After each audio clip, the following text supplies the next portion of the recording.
Hi and welcome. I'm Regina from the Tree, and I am a soul wisdom mentor, an intuitive artist, and an art channel. And we are going to be talking about our soul wisdom languages here today. I define soul wisdom language as our authentic ways of knowing or receiving information and being or expressing ourselves. So I have Wendy Vigdor-Hess here with us today. I'm going to let Wendy say hello in just a moment. I'm going to share a little bit about her through her bio. So Wendy is a visionary, guide, family health, and parenting coach specializing in helping people reconnect with themselves and a greater source to lead their life and families with love, freedom, empowerment, and purpose. She is an intuitive guide, healer, shaman, priestess, registered dietitian, author, speaker, and creatrix of coaching programs.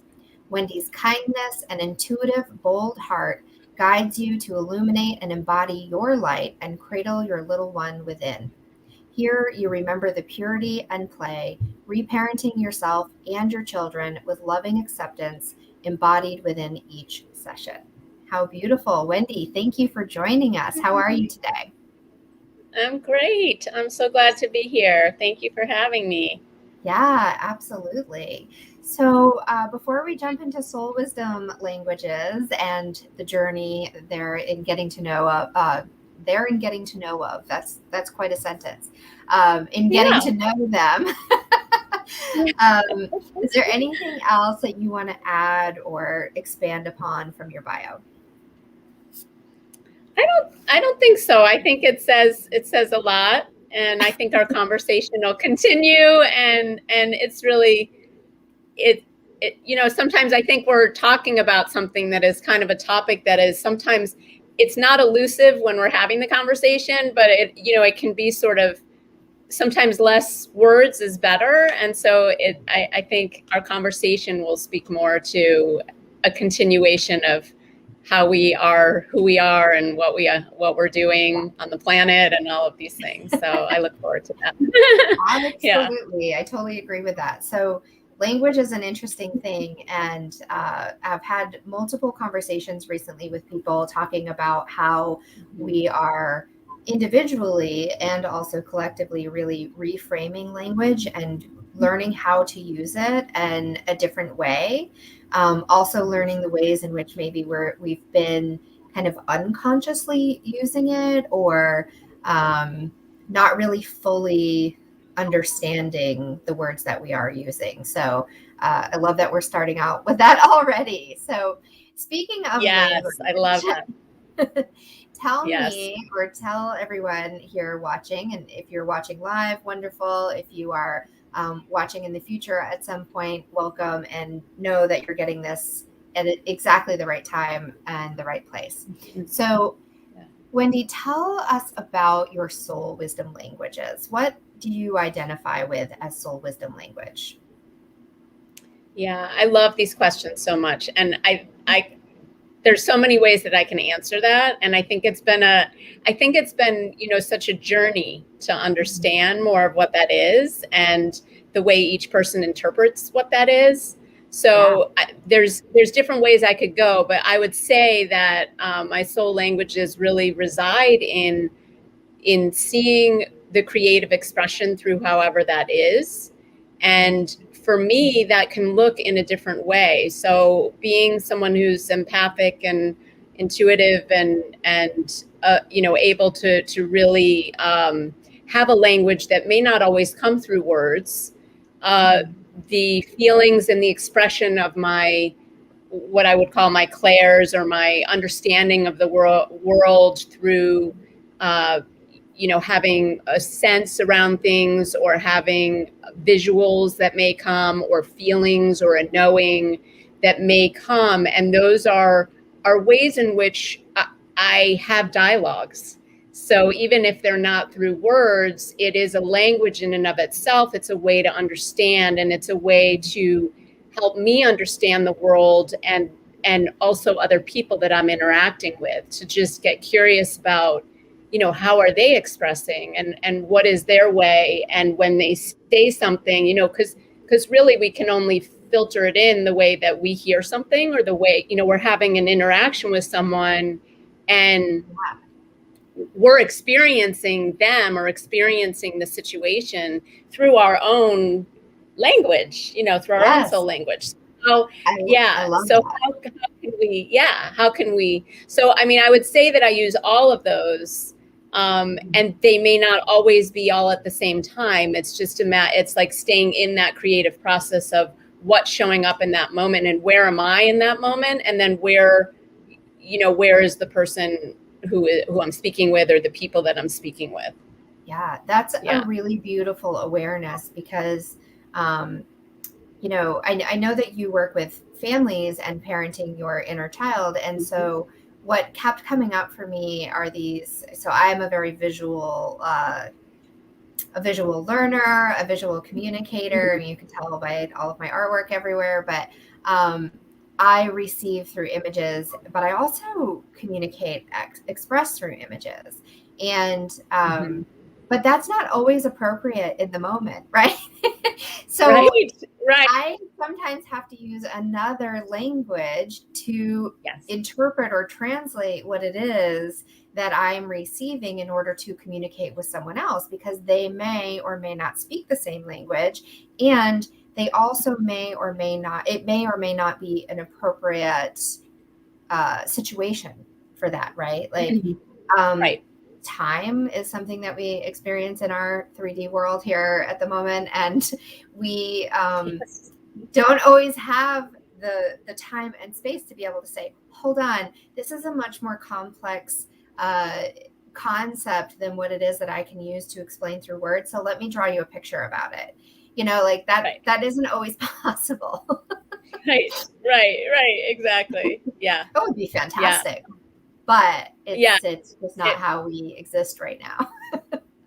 Yeah, exactly. And I mean, and I think even just having images, and I've heard you speak in other ways, and it's like you describe things, or you have metaphors that, about a creek or a river, like you see the images, and I that's a very strong language for me as well.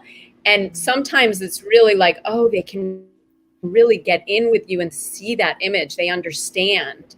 And sometimes it's like they get it, but it's not actually getting to the root of what you're trying to say, and so there's like an interpretation in there that needs to happen.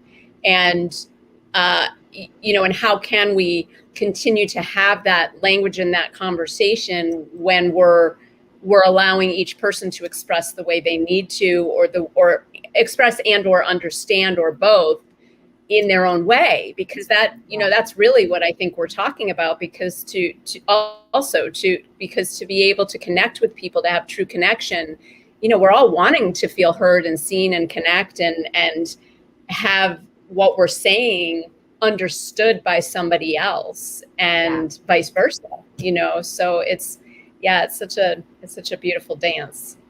It really is. I have this very clear memory of the first time I think I was ever really cognizant of speaking a different language than someone, even though we were speaking the same phonetic language. I don't even know if that's the right word for it, but like we were both speaking English, but we were not speaking the same language. And I remember the moment that I realized that was I was actually this particular instance is like, there are so many layers to it. And I keep looking at the artwork behind you on the wall, actually, with the layers and the spiral. And there's so much there that I think we're going to get into at some point during this conversation. But this particular memory for me is so, it's so layered. And I remember I was in a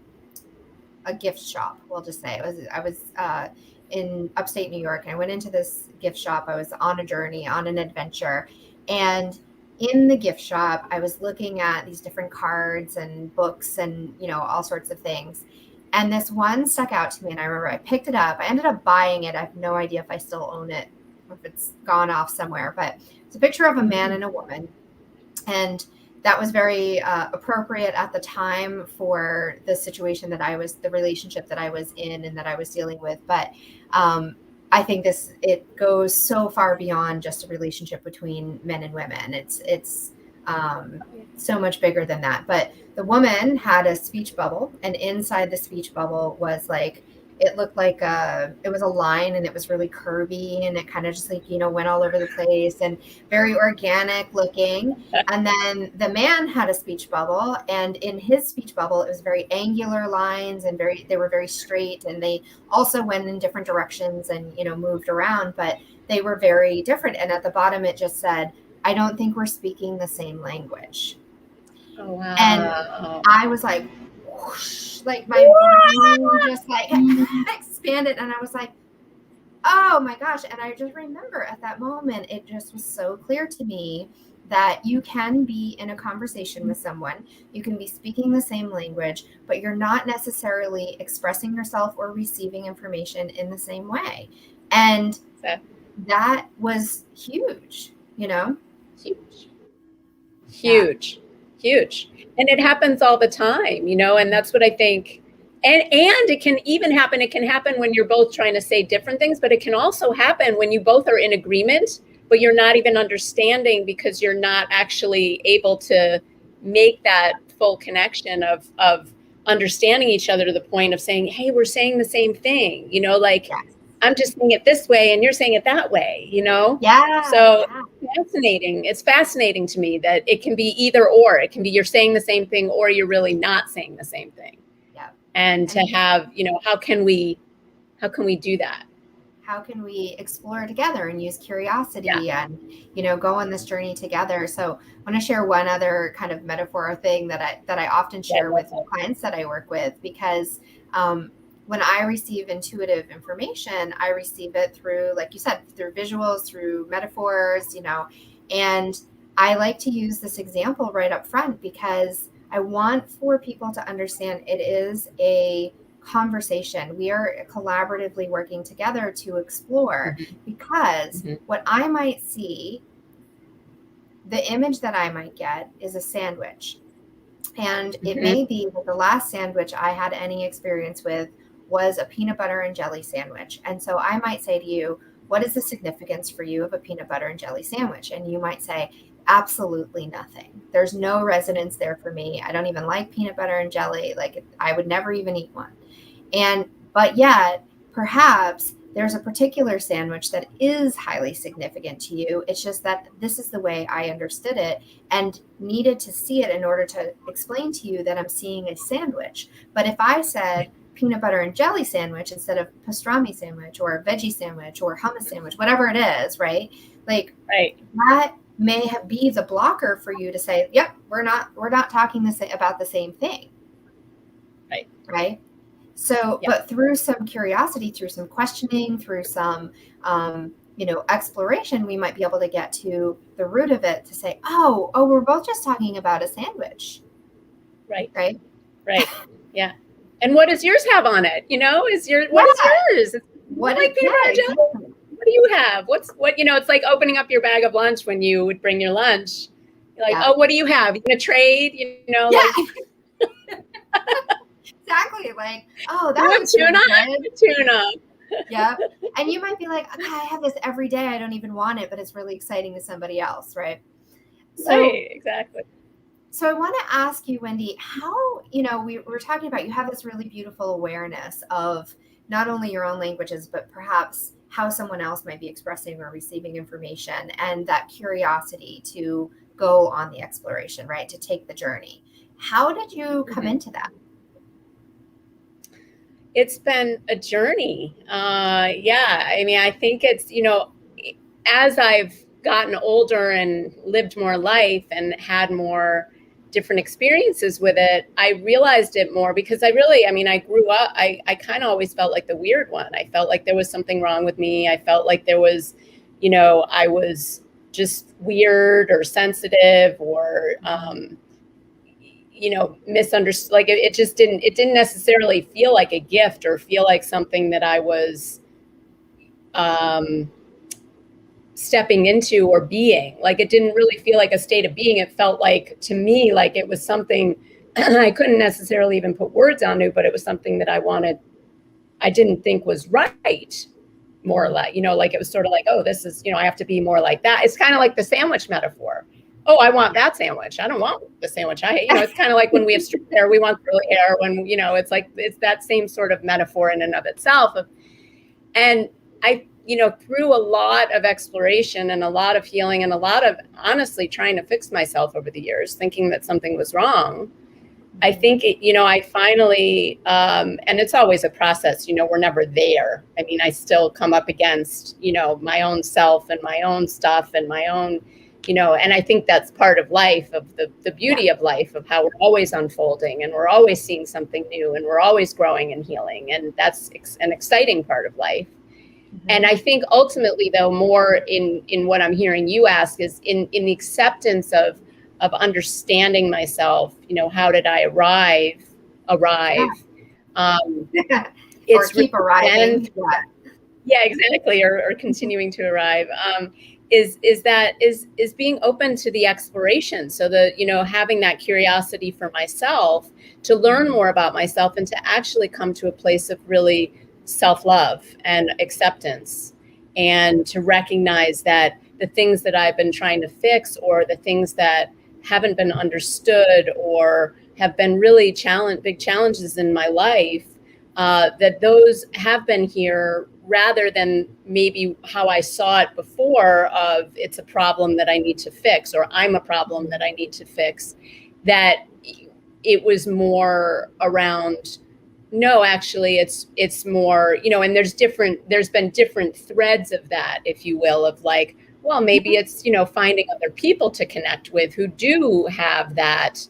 It doesn't matter what sandwich we have, but we can still connect. Or, maybe it is, how can I see that differently, that it's not personal if someone isn't understanding me? Or how can, where it doesn't mean that something's wrong with me or I have to fix myself. So there's all these like little threads along the journey of learning how, not necessarily placing meaning, but learning how I can interpret and change my perceptions around my own languages, and then embrace all of it as something that is just part of this uniqueness and the beauty of who I am.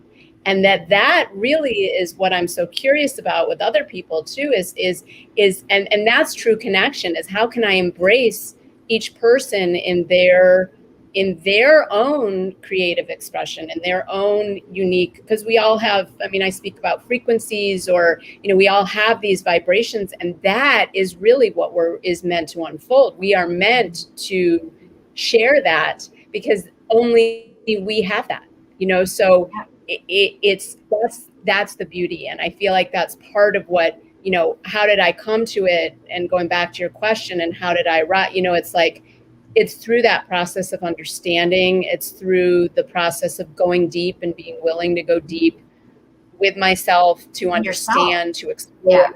Yeah, exactly. And to explore and to see, where am I in this? And to also undo the ways in which I took on ways to cope because I thought something was wrong with me.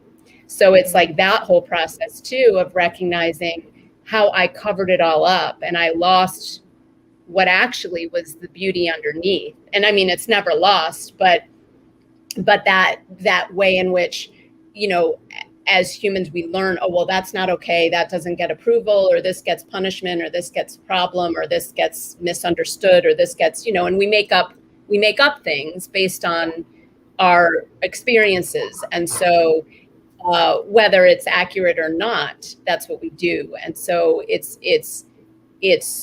that process of undoing and recognizing, wow, this has been here all along. And I used to label it like this, but now, oh my gosh, I can see, that this is something that it's like, wow, this is something about me that I just love, that I can share, that I can give permission, and I can, the more I'm accepting it, it does that for other people.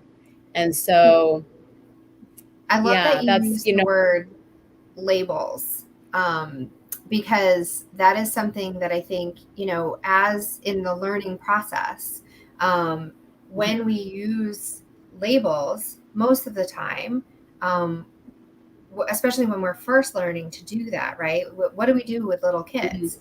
we tell them, this is your Right. nose, these are your toes, these are fingers, right? Like this is tea or agua or whatever, languages. We give different labels in different Yep. ways so that and I know tea and water are not the same thing. I don't know why I was just giving examples, um, Yeah.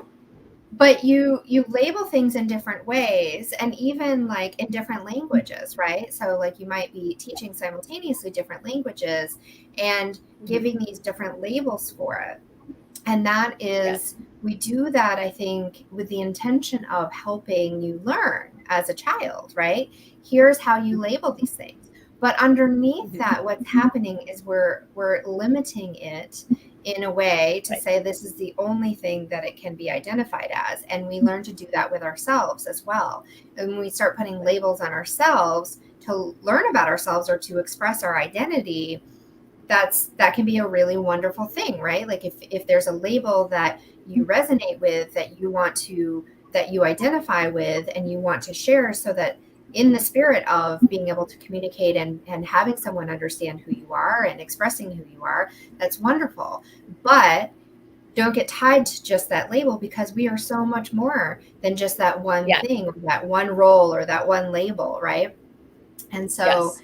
yeah, I love that you brought that up, because that is a part of language, right? Like that identification of what Yes. those things are. And yet it's so much more complex than that particular access point to it, right? Yeah. So Exactly.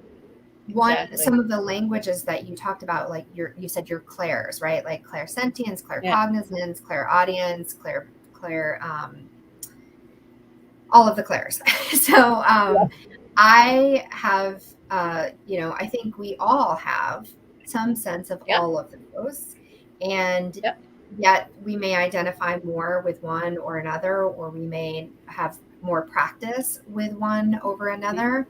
But even Mm-hmm. with something like clairaudience, right? Being able to clearly hear, Mm-hmm. there's so much more that goes into that, because I will often use the words, oh, what I hear is this, or um, but I say I hear it, but what I actually do is I see it, but it comes through more of a channel of hearing, and I Yeah. can't really always explain what that means. Have you ever had, Yeah. an experience Yes. like that? Yes. Yes. Yes. I have. I have. I love that we could speak that same language together. Yeah. It's so fun. Yeah. So Yeah. tell me about that. How, sometimes when you are receiving something, it might be, it's kind of like woven or meshed together in different Mm-hmm. ways, and you're receiving at multiple levels at the same time, but maybe haven't had the language to express it in the same complexity as you receive it. Can you talk about that a Mm-hmm. little bit? Yeah, I think it's such a great question. And I think that has kind of layers and different ways that you can see or understand that too, which I think is really juicy and lovely. So yeah, because I think sometimes it can, when it comes through, or when you're understanding it in a certain way, or you see it, but you're saying you're hearing it, sometimes it can be about the other person that you're expressing with, that's how, it's not necessarily like, oh, this is how you need to tell them, you don't necessarily, you're not like gutting like all this, like, and that's what you have to do, Yeah. but it might just subtly be like, oh, okay, and then this is how it's coming out, because that's how they're gonna best understand it.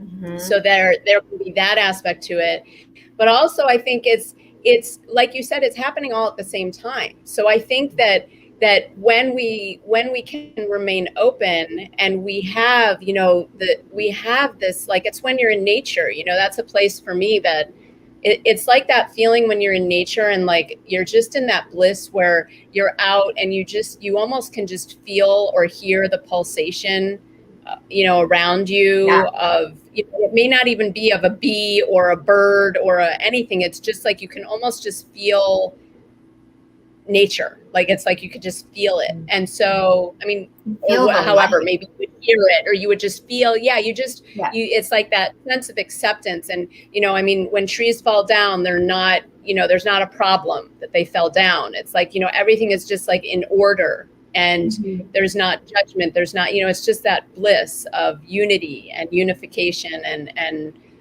so it's kind of like that where at least that's how I, with your question, I'm sort of experiencing it through your question of,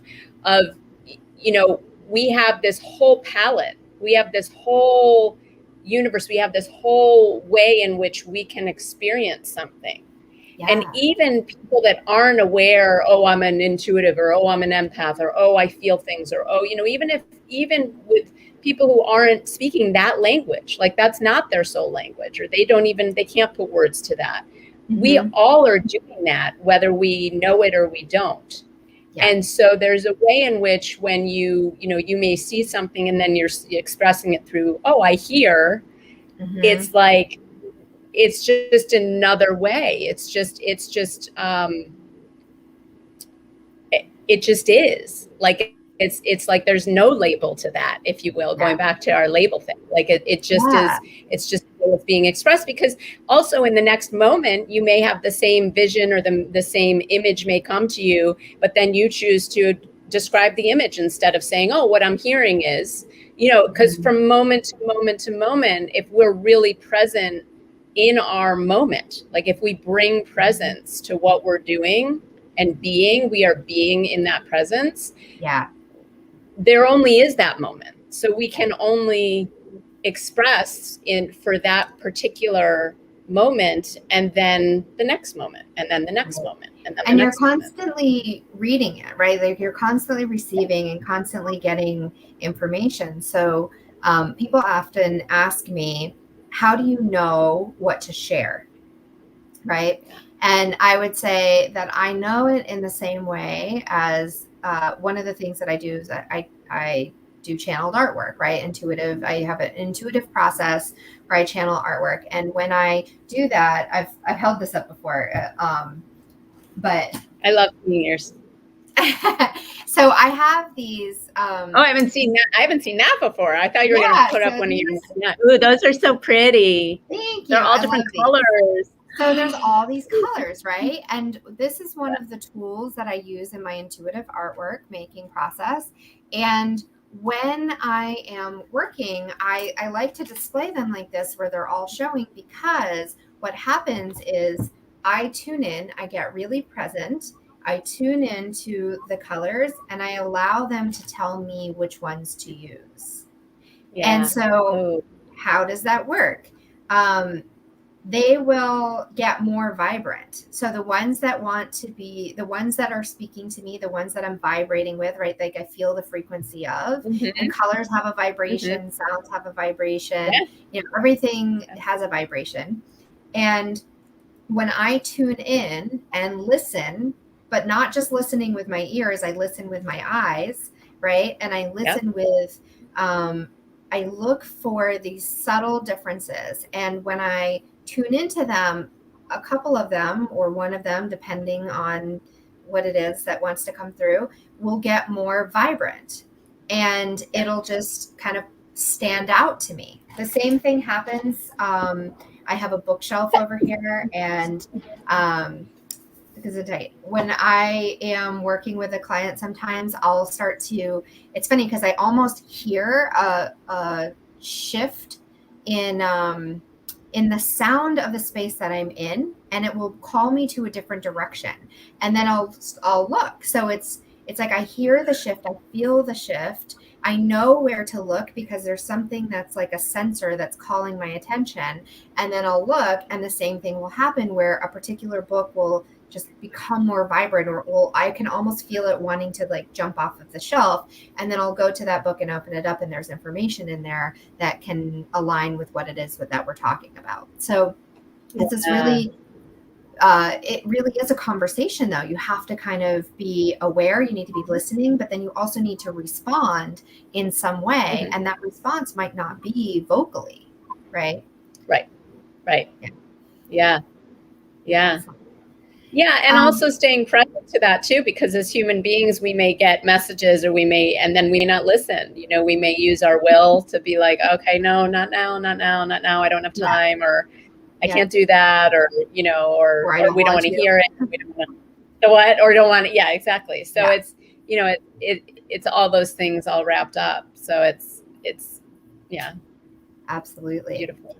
So I'm going to ask you another question, but I also want to just note, so we have had a couple of viewers coming in and out, and I just wanted to note that if anyone is here and has a question for Wendy or for I or for both of us, and you want to type it into the chat, go ahead and type that in, and we can answer those when, as they come in. So, and Wendy, I do also want to ask you, so we've talked about how you kind of came into your soul wisdom languages and how you are how you got to know them for yourself and how you started using that with other people as well. So what are you currently where are you currently with that? How are you utilizing this wisdom that you have about your soul wisdom languages and about how we communicate on a collective level? Yeah, another good question. So it's similar to to the presence, staying present with what's happening. And, I utilize it daily because I feel like we all do, whether we're conscious of it or not. And I'm choosing to be as conscious as I can to, stay aware. I I ask for that guidance, throughout every day. I, bring that in. I spend a lot of time outside, barefoot or just in nature, or just laying on the earth or hugging a tree, or just being in that energy, taking walks. It helps me utilize and bring in, like, to ground me, but also to utilize more of it outside of me too. So even though, so it helps me to get clear in terms of what I might say or how I want to say, whether I'm doing it in that moment or also in preparation for things that I'm creating for my business or in my life, to ask for guidance in that way, dancing and toning, using my voice in different ways, and doing creation also, like different creative projects, painting, doing little things. And so all those things kind of get wrapped up, and then I'm utilizing all of those things as I used to think of it more as like, oh, I have to make time for this because this is play, and I have to work, or this is play and, oh, I have to tend to my family, or I have to this, or I have to, and it's like that process of compartmentalization and then undoing that. And so in the utilization, in how I'm utilizing it, it's all in there. And it's not necessarily like, oh, I need to set aside this time. I mean, it is nice to set it, to meditate. Like I do set aside time for different things. And the mindset that has changed around my understanding with it can be in each moment. Like that's what we're being asked to do.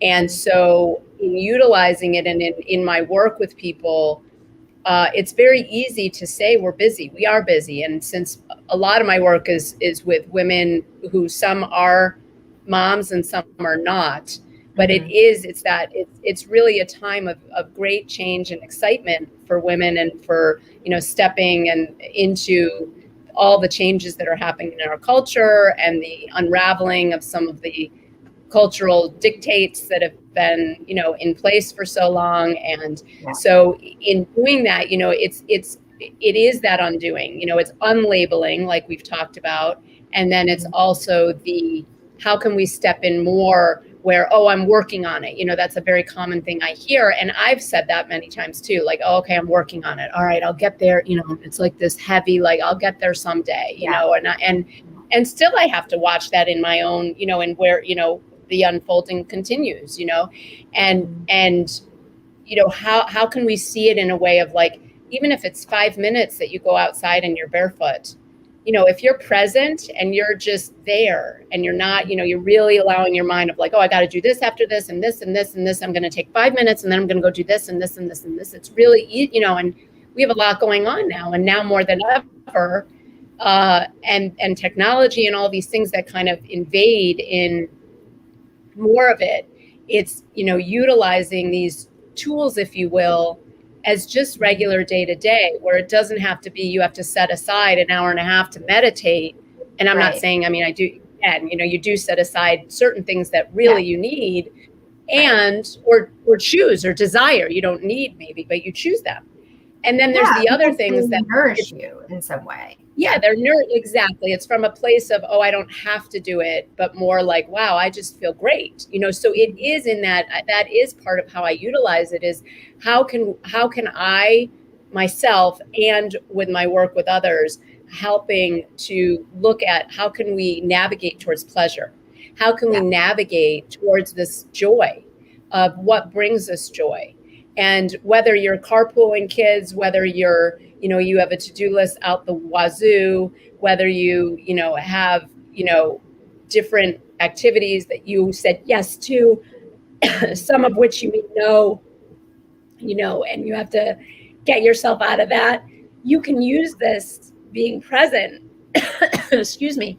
No, I was going to say, grab some water. It's actually really not funny, but like interesting, because what was coming to mind is that if we need it, this is what was going through my mind, and it makes me laugh because this is how my world works. But I kept thinking, like, if you need a drink of water, get a drink of water, was the word, this was the phrase that was going through my head. Right. And because when you were talking about it, I was thinking, what do we put ourselves through? What do we put our bodies through that is completely unnecessary because we've been conditioned to do it? Right. So when I was a teacher, I would go hours, sometimes like almost the whole day, without sometimes going to the bathroom, because I had kids back to back coming into my classroom and I couldn't ever like step out. And at some point I learned to say to the teacher, who I was an art teacher, so they would bring, I just have a class coming in repeatedly. And and in between, also being an art teacher, anyone who has filled that role will probably know that there's a million things that you're doing, because any creative thing that needs to be done in the school or anything that needs to be written, like I would, if it was handwritten, like people would come to me and say, can you write this sign? Your handwriting is so nice, made me laugh every time, because I got in trouble for how poor my handwriting was when I was in school. And but like, we take those breaks, right? Like when we are just sitting around our house on the weekend, whatever that may be. It may not just be like sitting on the couch, right? We tend to be very busy on the weekends, but when we don't have that specific schedule, or we're not on a screen and you have to use the bathroom, you just get up and go to the bathroom, right? That's an essential thing in our human life. We need to consume food, we need to drink water, we need to sleep, we need to use the bathroom, we need to, these are things that are essential to our life. And yet we deny those things when we are in a meeting, because that's something that, we're conditioned to do. But I read a post that someone posted on LinkedIn the other day, and it said, it was talking about normalizing things like turning your video off for a second to get up and stretch, or to, mute your video because your child is asking you a question about their homework, or, things like that. And I was so excited to see this post, because being someone who's worked remotely for probably going on 10 years at this point, like it's been quite a while, that actually maybe more than that. And when I first started working remotely, I was working in a corporate space, and I worked with I was one of the few people in the company that had that position where I would work remotely, and I would be, showing up to meetings, and everyone was in a conference room, and I would be like big on the screen because I was the only person who wasn't there. And so I would video in, and I would have to keep my video on, because otherwise it's like, what is Regina doing? Right. Or I remember distinctly going through, there's like all these, VPs and the CFO and like all these people. I was going through the budget meeting, and behind me on the shelf, my cat was hacking up a hairball and like throwing up behind the shelf, and it was like dripping down the wall. So I'm in this meeting, going over budget projections and trying to be seen and received as a professional person, not to mention I was 20 years younger than anyone else in the room, and I was the only female. And now my cat is hacking up a hairball behind me. And I was just like, they're never going to take me seriously now, And I just kept going through it like nothing was happening, hoping that they didn't hear like in the background, But now I feel like that's something that's so much more accepted and normal because everyone is dealing with it, right?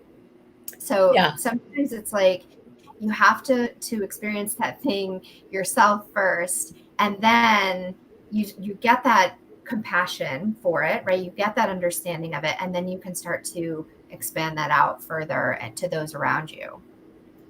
Yeah, I think that's such a good point though too, because well, for a lot of reasons, but I also, something you just said, that's in working with kids and parents and starting from a young age, my passion of having kids know who they are from a younger age. It's like we're taught to kind of not be yourself, like that, like you're supposed to just keep going or just keep this or whatever.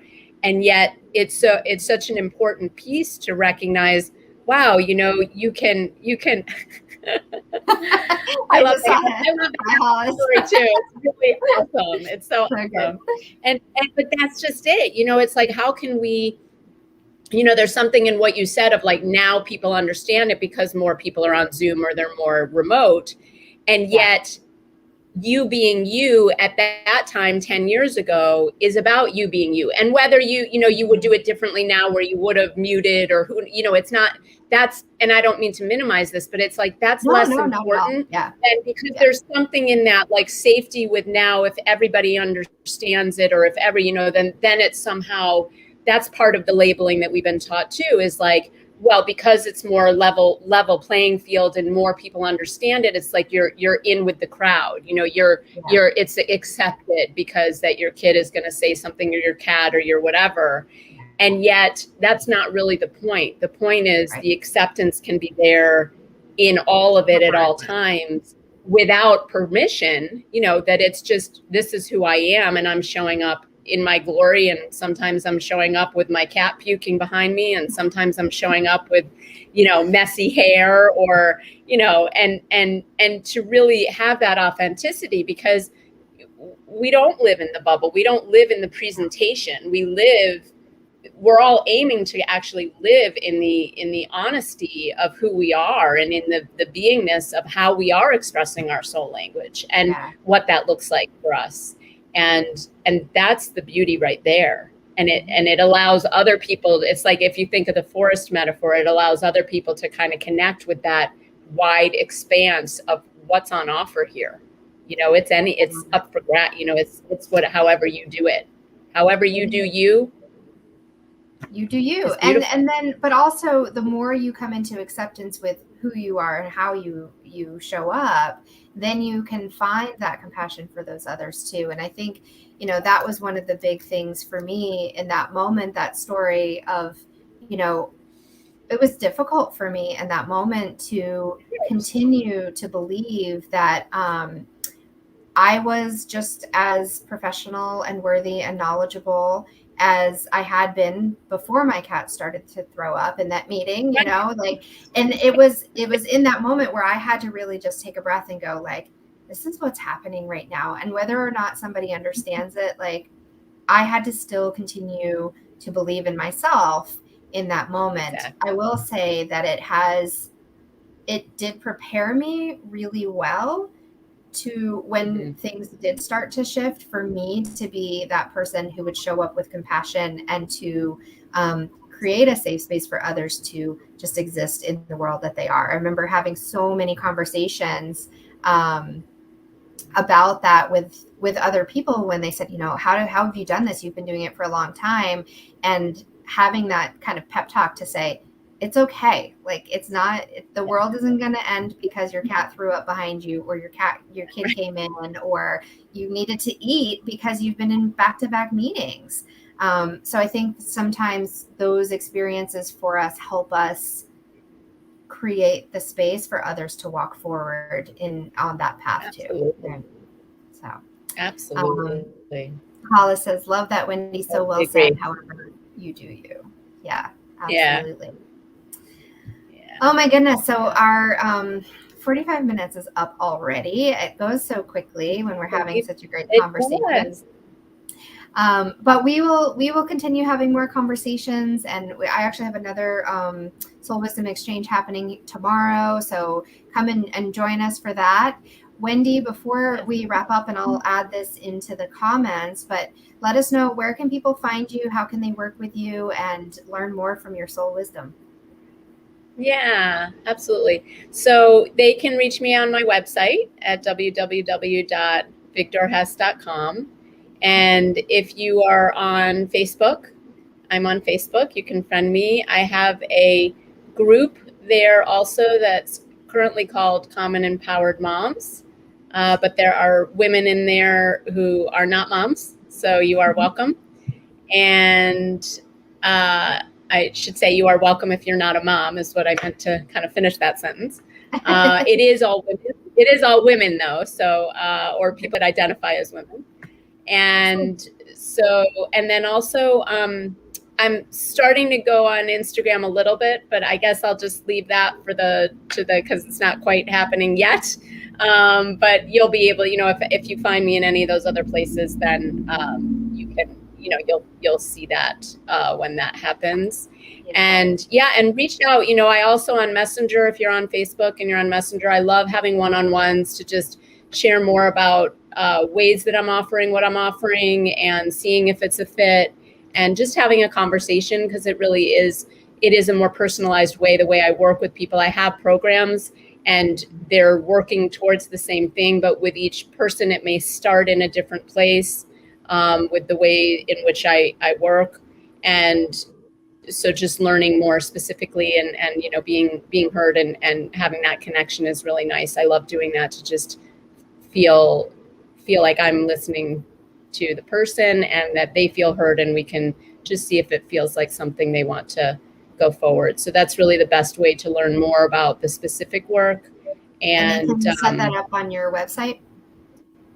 Yeah, they can set it up on the website. They can also just message me through Messenger if you're on Facebook, and just, DM me and connect with me that way, and we can set something up as a discovery session just to learn more. And yeah, I look forward to talking to anyone who resonates, or even if you just have questions, because I know this conversation didn't specifically get into what, how things translate necessarily. And so if there's questions about that, also happy to answer some more tangible questions related to that too.